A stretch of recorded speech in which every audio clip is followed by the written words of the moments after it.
तो dear student, BSc part second में हम आपको आज बताएंगे पतली फिल्म के इंटरफेरेंस जो पढ़ा रहे थे उसमें अब कुछ और इम्पोर्टेंट फैक्ट्स बताएंगे हैं। तो आज का पॉइंट छोटी छोटी बातों के लिए आज की जो लेक्चर है बड़ा इम्पोर्टेंट है। तो पतली फिल्मों से इंटरफेरेंस के मैं कुछ फैक्ट्स बताता हूँ। देखिए, एक बार फिर मैं पतली फिल्म के इंटरफेरेंस बताता हूँ, आपको पूरा समझाता हूँ। अब आपको ये पतली फिल्म है और ये पतली फिल्म पर ये लाइट आपतित हो रही है, ये आपतित लाइट हो रही है। और ये इस पतली फिल्म पर आपतित लाइट होने के बाद यहाँ से ये पहली बार वापस परावर्तित हो जाती है इसी माध्यम में, और इसका थोड़ा सा पोर्शन अपवर्तित होता है इधर की तरफ। ए पर आती है, AR1 पहली परावर्तित किरण है और ये AB अपवर्तित किरण है, और ये AB है। ये फिर इस बी पॉइंट पर यहाँ पर ये फिल्म के नीचे वाले हिस्से पर आपतित है, तो ये बाहर निकल जाती है। ये BT1 ये पहली पारगमित किरण है, और ये B से C तक ये आती है। ये BC अंदर की तरफ जो रिफ्लेक्टेड लाइट है इनसाइड। C पर फिर इसका एक बार माध्यम चेंज होता है तो कुछ पोर्शन ये बाहर की तरफ निकल जाता है, CR2 कहेंगे।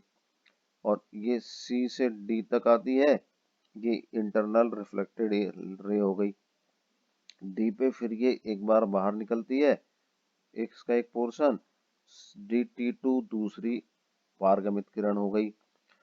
और D से E तक ये इंटरनल रिफ्लेक्ट होती है, तो DE इंटरनल रिफ्लेक्टेड हो गई।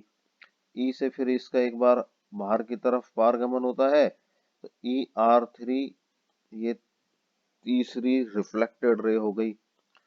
और ऐसे ये क्रम चलता रहता है। हर बार इंटरनल रिफ्लेक्ट होती है, तो जैसे ही माध्यम चेंज होता है तो एक किरण बाहर की तरफ निकल जाती है और अंदर रिफ्लेक्ट हो जाती है। तो हर बार ये जो बाहर की तरफ निकलती हैं, ये ऊपर की तरफ आने वाली किरणें होती हैं रिफ्लेक्टेड रेज, और नीचे की तरफ आने वाली किरणें होती हैं ट्रांसमिटेड या पारगमित किरणें। तो ये सभी किरणें ऊपर की तरफ इंटरफेरेंस करती हैं और नीचे की तरफ इंटरफेरेंस करती हैं। तो हमने अब देखा था कि ऊपर की तरफ वाला इंटरफेरेंस है, ये होता है परावर्तित लाइट का इंटरफेरेंस, और नीचे की तरफ होता है जो पारगमित लाइट का इंटरफेरेंस। रिफ्लेक्टेड लाइट के इंटरफेरेंस में हमने देखा था इसमें रिफ्लेक्टेड इंटरफेरेंस में हमने देखा था पाथ डिफरेंस कितना था, 2μt cos r minus lambda by 2। ये पाथ डिफरेंस था, और ये जब n लैम्बडा के बराबर है तो व्यतिकरण होता था संपोषी या कंस्ट्रक्टिव। कैसा? संपोषी या कंस्ट्रक्टिव। और जब ये इंटरफेरेंस पाथ डिफरेंस, मतलब इसको ही हम एक बार और रीअरेंज करके लिखें, 2μt cos r equal to n plus half lambda, ये संपोषी के लिए शर्त हो गई है। और जब ये 2μt cos r minus lambda by 2 ये n माइनस हाफ लैम्बडा के बराबर होगा, ये बताया था कल। तो ये मतलब 2μt cos r equal to n lambda होगा, तो व्यतिकरण होगा विनाशी या डिस्ट्रक्टिव।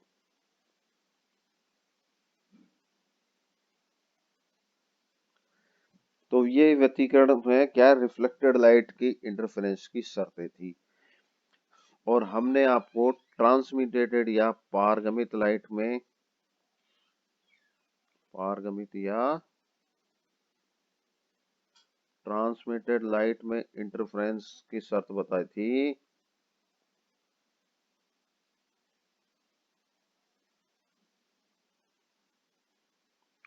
वहां हमने क्या बताई थी, देखिए वहां पर ये बताया था कि extra additional lambda by 2 path difference create नहीं होता। तो वहां पर क्या होता था, 2μt cos r ये था पारगमित लाइट या ट्रांसमिटेड लाइट में संपोषी या कंस्ट्रक्टिव इंटरफेरेंस की शर्त।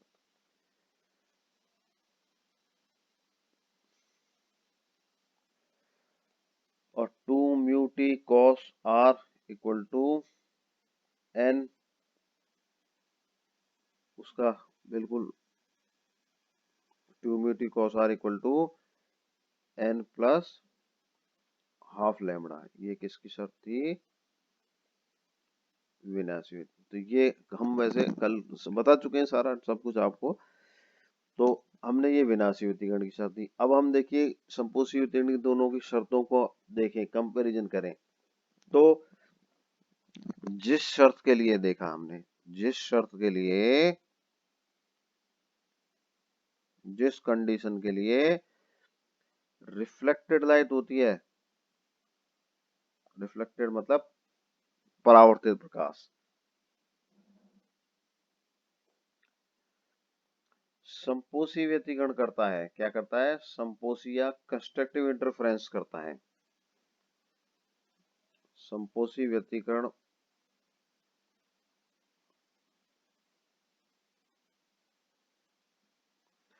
उसी शर्त के लिए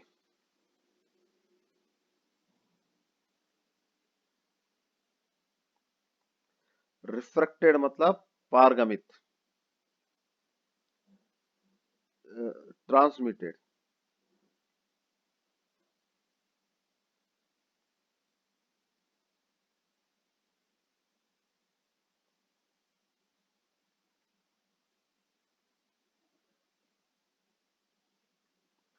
विनाशी व्यतिकरण करता है।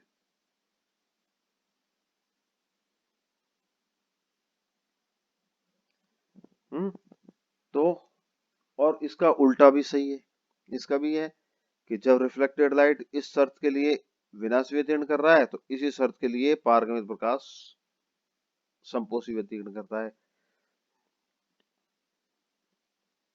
अथवा इसका व्युत्क्रम, इसका व्युत्क्रम मतलब जिस शर्त के लिए रिफ्लेक्टेड लाइट विनाशी करता है उस शर्त के लिए ये संपोषी करेगा। तो हमने क्या देखा कि जब जिस कंडीशन के लिए संपोषी रिफ्लेक्टेड में होगा तो उसी शर्त के लिए विनाशी ट्रांसमिटेड में होगा। तो इसका बहुत सीधा सा अर्थ है कि जिन कंडीशंस के लिए ये ऊपर वाली लाइटें संपोषी व्यतिकरण करेंगी, मतलब ज्यादा तीव्रता आएगी यानी कि ऊर्जा इधर आ जाएगी, उन कंडीशंस के लिए ये ट्रांसमिटेड लाइटें विनाशी व्यतिकरण करेंगी, मतलब इनमें कम तीव्रता आएगी। तो उन कंडीशन में यहाँ की ऊर्जा उठ करके इधर आ जाएगी।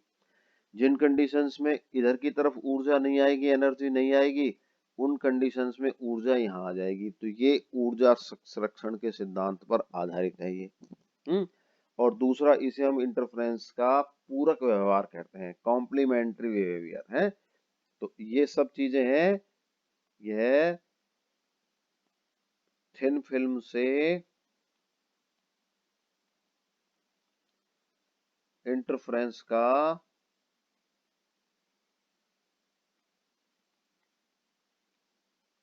पूरक या कॉम्प्लीमेंट्री बिहेवियर है,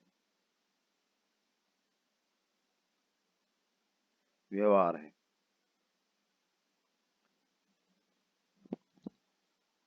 ठीक है, तो इसे हम कहते हैं पूरक बिहेवियर ऑफ फिल्म, पतली फिल्मों से व्यतिकरण का। तो अब आपको समझ आ गया पूरक व्यवहार। तो ये कभी आए इस तरह से चीजें हैं तो उसको पूरक व्यवहार कहते हैं। ठीक है, तो ये इंटरफेरेंस हमने पूरक व्यवहार का एक फैक्ट बता दिया कि पतली फिल्मों में इंटरफेरेंस का पूरक व्यवहार होता है।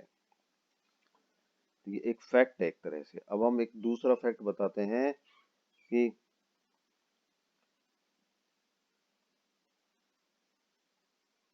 परावर्तित प्रकाश में व्यतिकरण पारगमित प्रकाश की तुलना में किसमें,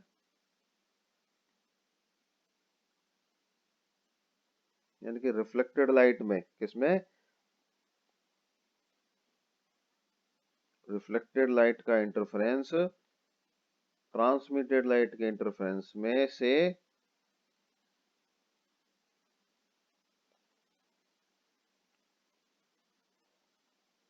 के व्यतिकरण से अधिक सुस्पष्ट साफ साफ दिखाई देने वाला होता है, उसका कंट्रास्ट अच्छा होता है। यानी कि व्यतिकरण में परावर्तित प्रकाश में व्यतिकरण हमको अच्छा दिखाई देता है, काली और चमकीली फ्रिंजें होती हैं, संपोषी विनाशी व्यतिकरण ज्यादा बढ़िया दिखता है। परावर्तित प्रकाश में इतना अच्छा व्यतिकरण नहीं दिखता, वहां फ्रिंजें सुस्पष्ट नहीं दिखती। तो इसका पीछे रीजन क्या है, देखिए हम एक बात जानते हैं कि जब प्रकाश आपतित होता है इसका म्यू अपवर्तनांक है, तो इससे कुछ पार्ट रिफ्लेक्ट होता है, कुछ पार्ट अंदर की तरफ ट्रांसमिट होता है। तो ये इसका जो कितना रिफ्लेक्शन होगा और कितना ट्रांसमिशन होगा ये डिपेंड करता है इसके परावर्तन गुणांक पे। किस पर? Reflection coefficient.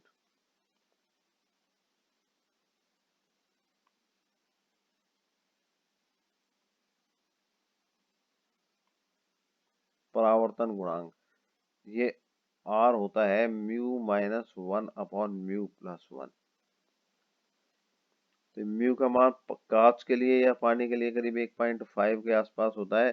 तो परावर्तन गुणांक जो होता है ना, ये रिफ्लेक्शन कोफिशिएंट होता है ये 0.17, यानी कि यूं आप कहें कि सिर्फ 1.7% लाइट रिफ्लेक्शन में क्या होता है,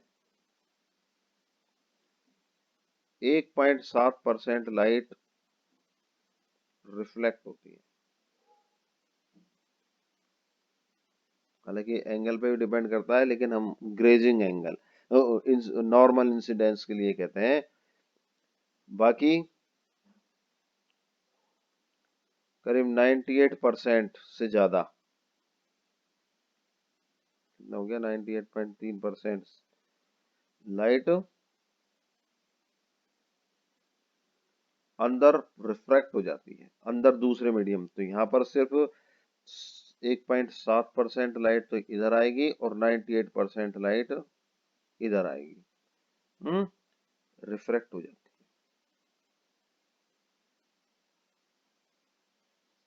हर बार ऐसा ही होता है। तो अब देखिए यहां से जब लाइट आ रही है, सिर्फ थोड़ी सी लाइट यहाँ पर रिफ्लेक्ट हो रही है, बाकी मैक्सिमम लाइट इधर जा रही है, फिर यहाँ से रिफ्लेक्शन होता है, तो अधिकतम लाइट में से सिर्फ थोड़ा सा पोर्शन वापस इधर जाता है, और बाकी मैक्सिमम लाइट इधर निकल जाता है। अब बची हुई लाइट का जो 90 जो परसेंट था, थोड़ा सा ही बचा है, वो फिर बाद में इधर आता है और बाकी निकल जाता है। तो इस स्थिति में क्या होता है, देखिए कि हम जैसे कहें कि यहाँ से 100% लाइट आ रही थी, तो यहाँ पर 1.7% लाइट बची, यहाँ 98% लाइट चली गई।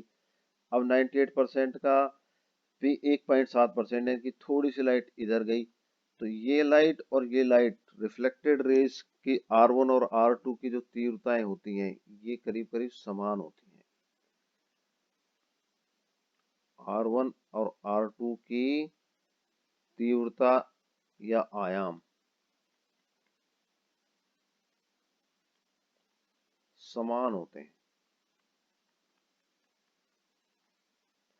जबकि ट्रांसमिटेड लाइट में जो पहली ट्रांसमिटेड लाइट होती है T1, इसकी तीव्रता दूसरी ट्रांसमिटेड लाइटों से बहुत ज्यादा हो जाती है। T1 एंड T2 की तीव्रता में बहुत ज्यादा अंतर होता है।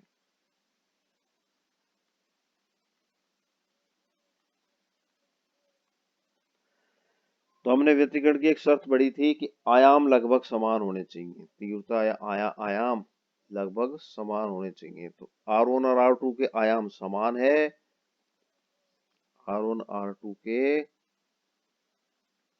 आयाम समान है, लगभग समान है,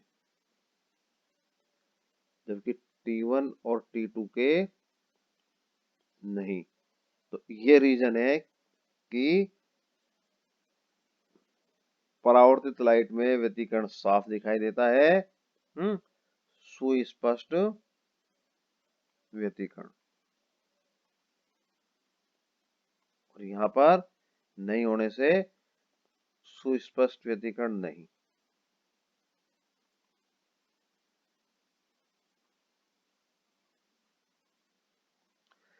चलो ठीक है, तो ये दूसरा फैक्ट था। तीसरा फैक्ट ये है कि अत्यधिक पतली फिल्म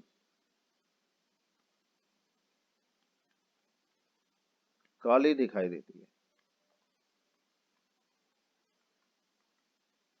देखिए, पतली फिल्मों से व्यतिकरण में परावर्तन, ये अपवर्तनांक कितना हो गया परावर्तित लाइट में, 2 mu t cos r minus lambda by 2, ये अपवर्तनांक हुआ। अत्यधिक पतली फिल्म होती है यानी कि जिसकी टी बराबर ऑलमोस्ट 0 के बराबर होती है, तो व्यतिकरण कितना हो जाएगा, टी बराबर 0, तो डेल्टा बराबर करीब करीब लैम्बडा बाई 2 कितना हो जाएगा।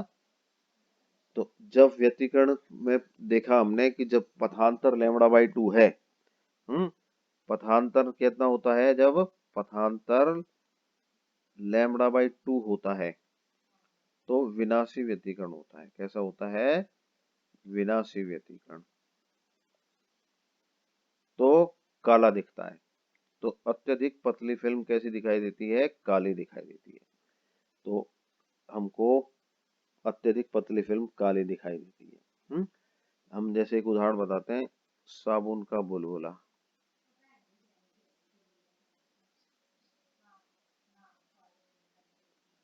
या सोप फिल्म, कैसी,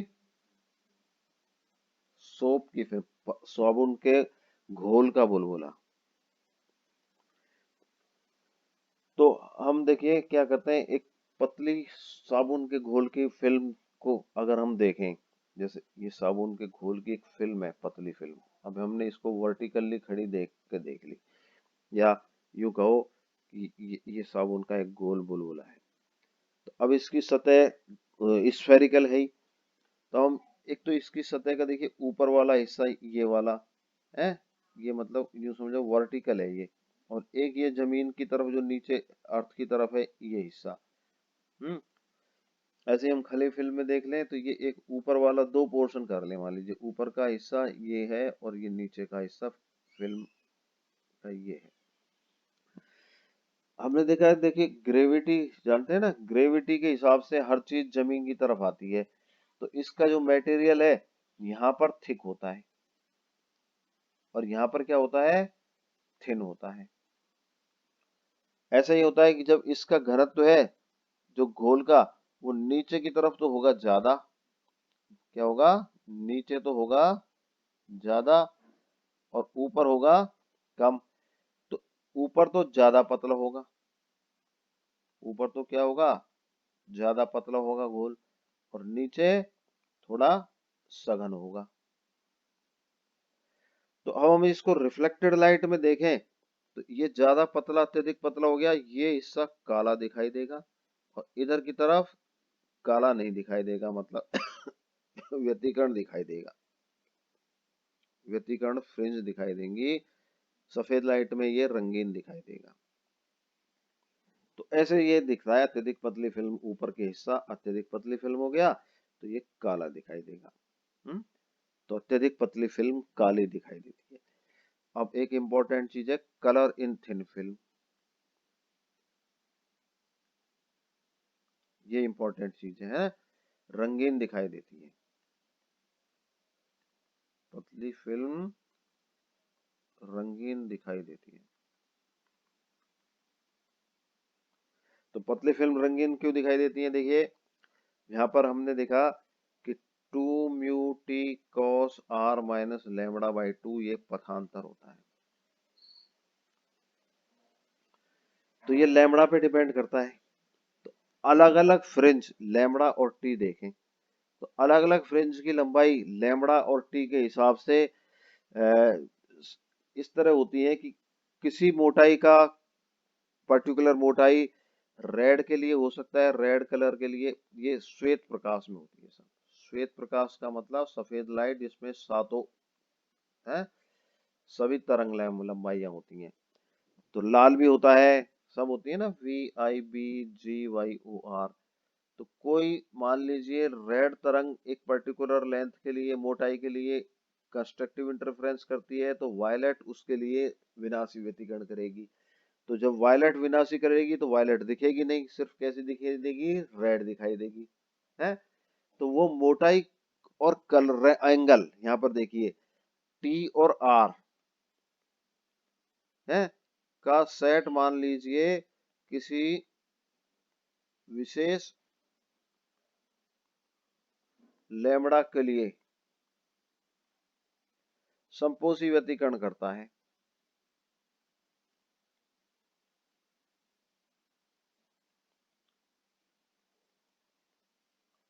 तो वो कलर दिखाई देगा है, वो कलर लैम्ब्डा मतलब रंग, तो वो रंग तो हमको दिखाई देगा।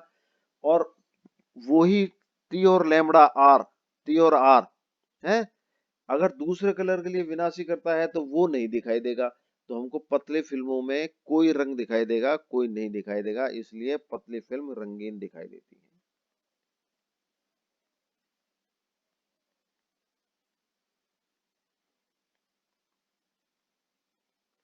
ठीक है, तो आज इतना ही। Thank you.